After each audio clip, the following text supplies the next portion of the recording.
My name's Ricky. It's my wife Tracy. We built the house 20 years ago. We had put a 30-year shingle on, and it only lasted 20 years. I know a lot about metal. We discussed it that this would be a lifetime deal. Now, I know you guys experienced a little bit of damage after Hurricane Katrina.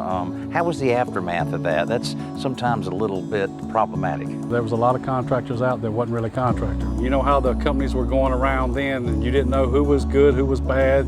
You just took what you could get, and a guy come in and said he was licensed, and the guy needed the money up front. We went to work, and when we come home that day, we was left with a different color roof. Your experience with this situation, I understand, was a whole lot better. Oh yes, a lot better. These guys come in, they was real professional, kept the place clean. I mean, it was real quick, a day and a half it was finished. And don't you feel good that to work with a company that's a member of the Metal Roofing Alliance kind of gives you a little of an umbrella of comfort, isn't it?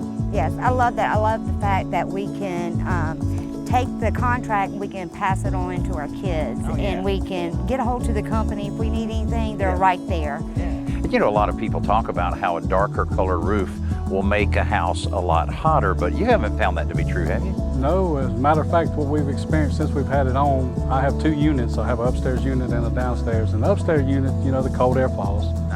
Basically, it hasn't been running near as much. I like the fact that it didn't have the glare coming off of it, so I really like the flat on it. And we certainly don't want another hurricane to come through or any storm, but if it does, you can probably be a little more comfortable with this versus just a regular shingle roof. Oh yes, definitely. He said it's a 160-mile-an-hour rating on the metal. Yeah. That makes me feel a lot better. Well, if it gets that high, you need to be in the car leaving anyway, right? We're not gonna be here. We love it. It looks like a new home.